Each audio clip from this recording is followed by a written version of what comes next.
Hello, good evening, and welcome to Prog Chattery 777. Well, we've been on a roll with Jethro Tull. We've been talking about all their albums, and we've made it to the 90s, 1991 to be precise. We're talking about Catfish Rising. So we're right in the middle of the hard rock period, according to Wikipedia. I guess you could call this the third in a trilogy of albums. That would include Crest of a Knave, Rock Island, and this one, Catfish Rising. It's not my favorite period of Tull. Obviously I love all the 70s stuff. Surprisingly, perhaps, I really like the 80s, the early 80s stuff. I like the electronic stuff from A through to Under Wraps. I think those are very adventurous and innovative albums.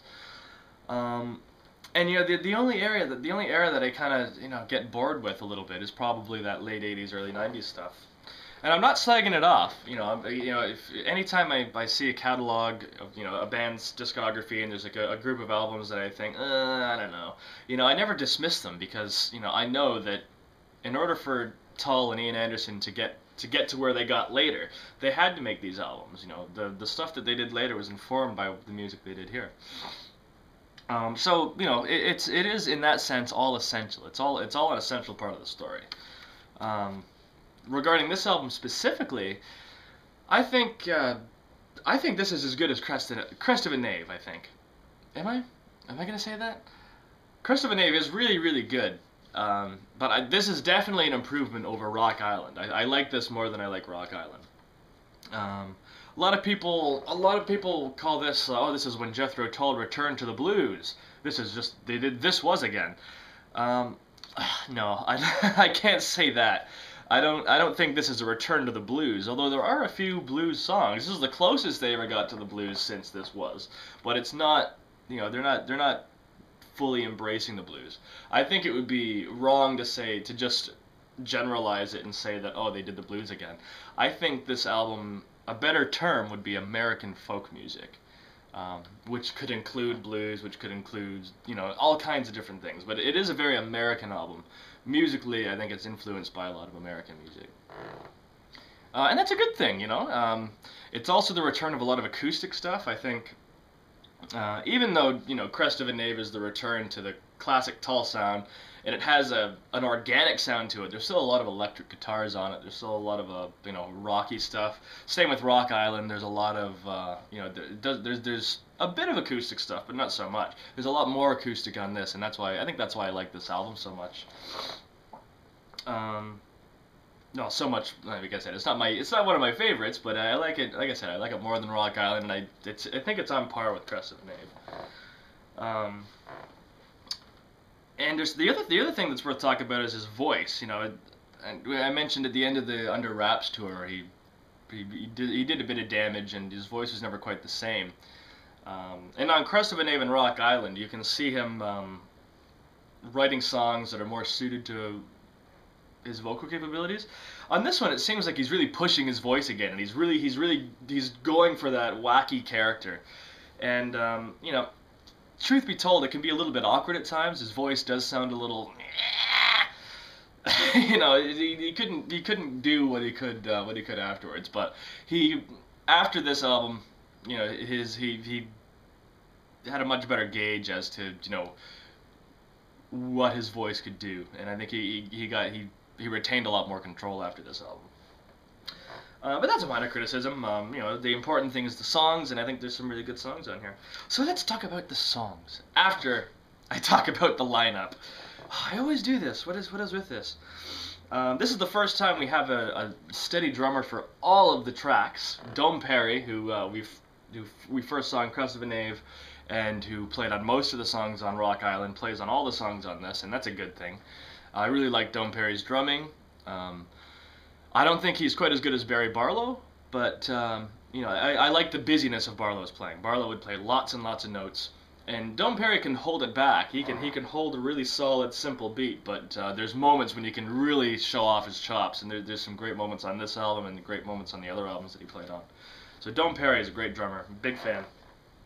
We also have Dave Pegg, who's been sticking around since the Stormwatch tour. He was a real veteran by this point. Over 10 years of Tullery for Mr. Pegg. Of course, Ian Anderson and Martin Barre, And this is a great album for Martin Barre, I should say. There's some wonderful, wonderful electric guitar playing, courtesy of Mr. Barre. Great stuff. And this is also in the period of rotating keyboardists. So there's like 5 or 6 keyboardists on this album. But most importantly is Andrew Giddings, who would join as a full-time member, I think, for this tour, and he stayed for quite a while. So that's cool. Now we can talk about the tracks. Yay! And I'm doing the CD version. I don't have the vinyl edition of this album. So you get all the songs with this particular review. It's gonna take forever. Oh gosh. Okay, just start talking about it. The album opens with "This Is Not Love." Now this is kind of a carry-on from some of the generic rockers that we had on Rock Island, and maybe like a Jump Start from Crest of a Knave. I told you about the other ones. I think the problem with some of the rockers on Rock Island is that they don't have a staying power with me. I'll listen to them and then 5 minutes I forget. It's out of my head. But This Is Not Love. The chorus has a wonderful melody. I love that. How can you know better than me that this is not love? That's a really good hook, and that's a really good melody for that chorus. So. It's not the best song Tull ever did, but it's certainly not a bad song, and it's just an okay way of opening the album. It is, like I said, it's typical of that rocky stuff that they were doing, which for the most part I find a little bit boring. But I think This Is Not Love is a really good example of that, and it's a good not an example of how I find them boring, but it's a good example of them doing that kind of rock song and making it work and making it really good. Track 2 is Occasional Demons. Kind of the same thing. Kind of, probably not quite as loud or heavy as This Is Not Love.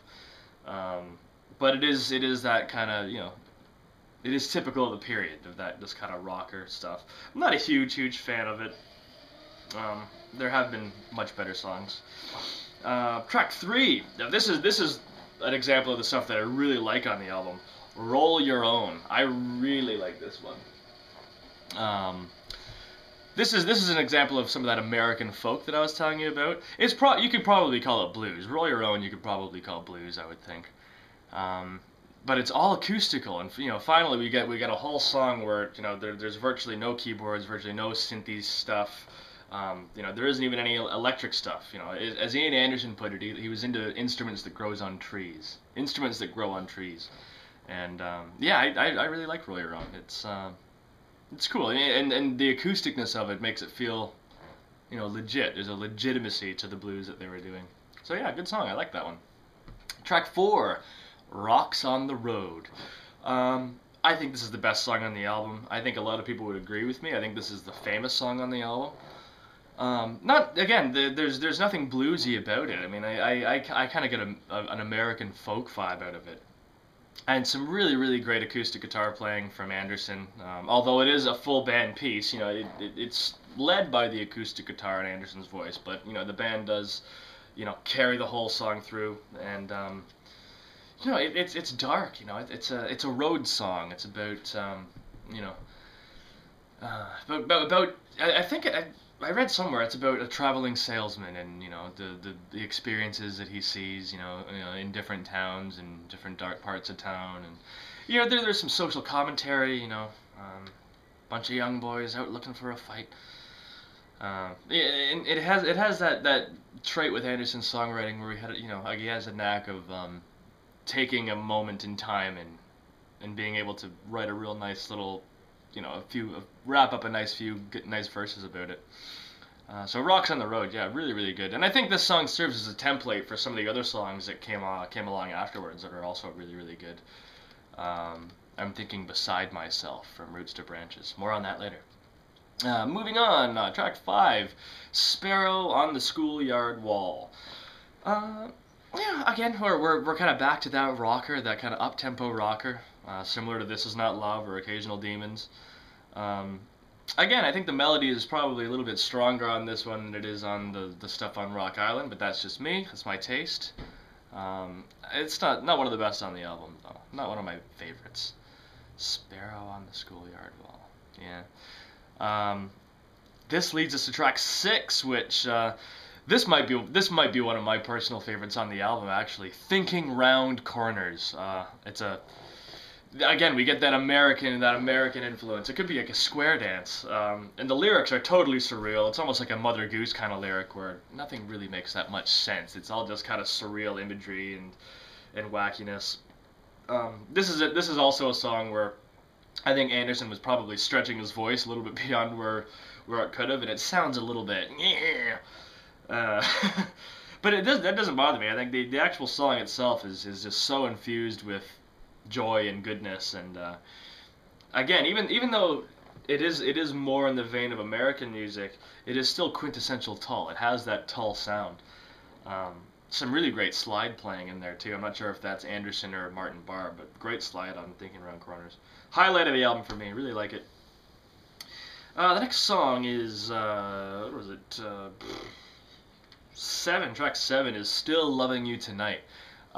Straight up blues. This is Tull. This is like the straight up return to the blues. This could be, this is a This Was, I guess. Again, I can't compare it to This Was. A totally different band. Forget I said that. But it is bluesy and it's really good.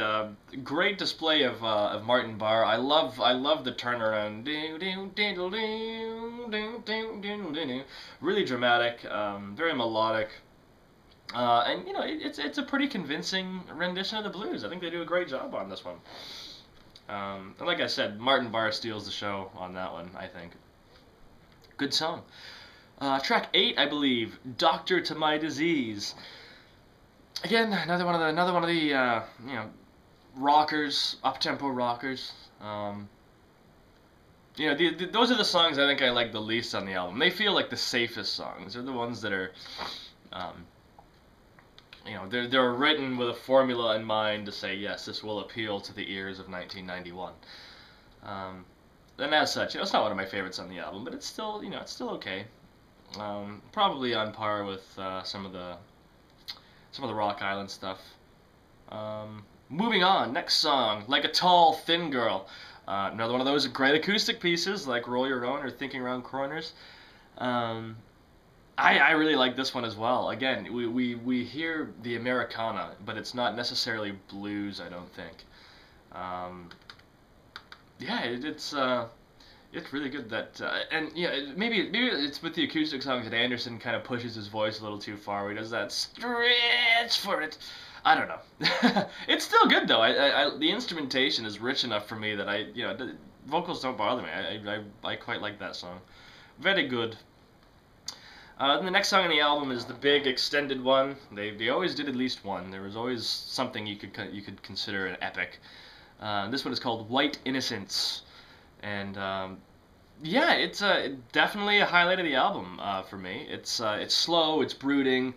It's got a great instrumental section. The tempo speeds up and there's some great playing.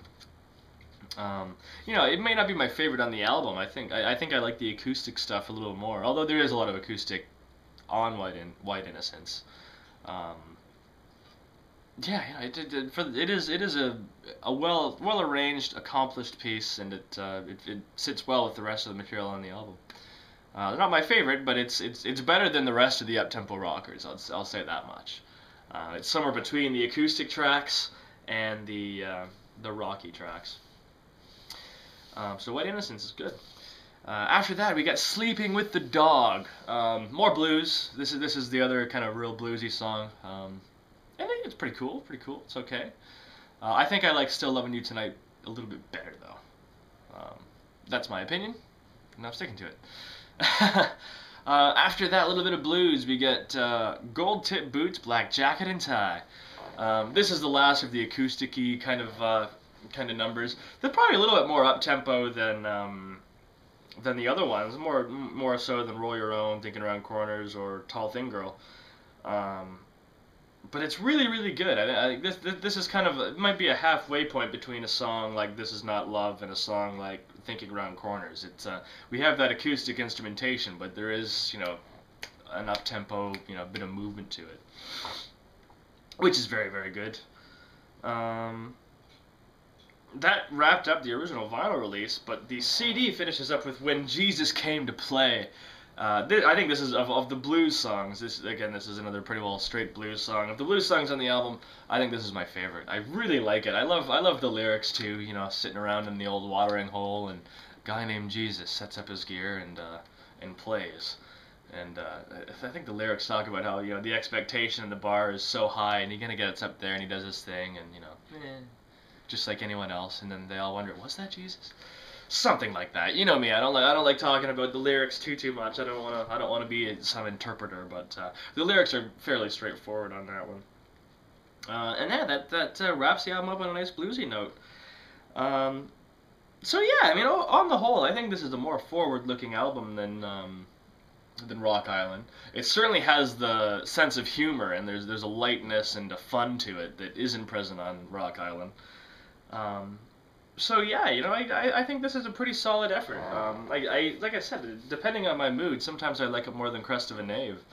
I think it's solid, and you know, like I said, it is more forward looking because, you know, he's really making a conscious effort to ditch the synthesizers, although he never totally would. There is a much heavier acoustic presence on here, which is really nice, which I like. And you know, even the arrangements, you know, for the most part, are a little more adventurous. I think I forgot to mention when I was talking about Rocks on the Road. There's a great little jazzy interlude in the middle, which you know, something that I don't think you would have found on Rock Island or well, maybe Crest of a Knave, because Budapest has that da da dun dun dun dun. But yeah, it is a solid album. So yeah, there you go. Regarding the next video, unfortunately, I do not own Divinities, and I'm embarrassed. I'm embarrassed to say that is Ian Anderson's second solo record. I've heard bits of it. I know it's an instrumental, and it is a significant moment in the catalog. I know that much. And yeah, like I said, I've heard bits and pieces of Divinities, but I don't know it well enough to do a review. So I'm going to do a bit of a chat instead, just a general chat about Anderson's flute playing and maybe his voice a little bit. And that will be our segue to make our way to Roots to Branches, which that's a really, really, really good one. So stay tuned. Thanks for watching. Subscribe, comment below, send me a like, you know, all that fun stuff. And we will see you very soon in the future. Thank you very much.